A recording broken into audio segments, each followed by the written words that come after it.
Nombreux à me poser la question, mais Fatemeh, on se sent vraiment perdu. Comment est-ce possible que certaines femmes qui ne portent pas correctement leur hijab puissent pleurer la mort du guide? Pourquoi tous les Iraniens ne se réjouissent pas des attaques contre l'Iran?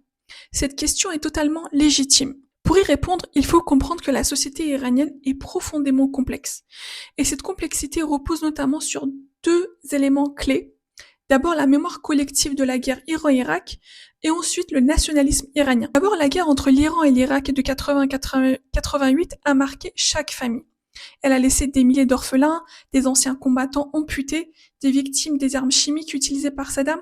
Bref, beaucoup d'Iraniens ont grandi avec un père blessé, un oncle martyr. Cette guerre n'est pas un chapitre d'histoire fermé, c'est une mémoire vivante que la République islamique garde ouverte en mettant des affiches, en nommant les rues avec les noms des martyrs de la guerre, en construisant des stades de foot près des cimetières. Bref, d'une part, les enfants de ces anciens combattants ne sont pas forcément religieux et pratiquants.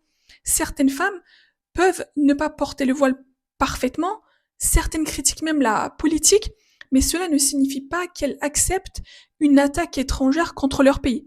En Iran, le voile n'est pas uniquement un symbole religieux, porter le tchador peut être un choix religieux sincère, un conformisme social, ou parce qu'on occupe une telle position dans la société ou dans la politique, ou parfois même une habitude culturelle. À Téhéran, il m'est déjà même arrivé de voir des femmes prier dans la mosquée avec du vernis et quelques mèches de cheveux qui dépassent. Pas beaucoup, mais j'en ai déjà vu, et cela peut sembler contradictoire vu de l'extérieur, mais pour moi, pas tant que ça. En Iran, l'identité religieuse, l'identité politique et l'identité nationale ne se superposent pas toujours parfaitement. C'est à l'image de l'être humain qui n'est pas parfait. D'autre part, il existe en Iran un nationalisme très ancien, bien antérieur à la République islamique, un attachement profond à la terre, à l'histoire, à la civilisation persane.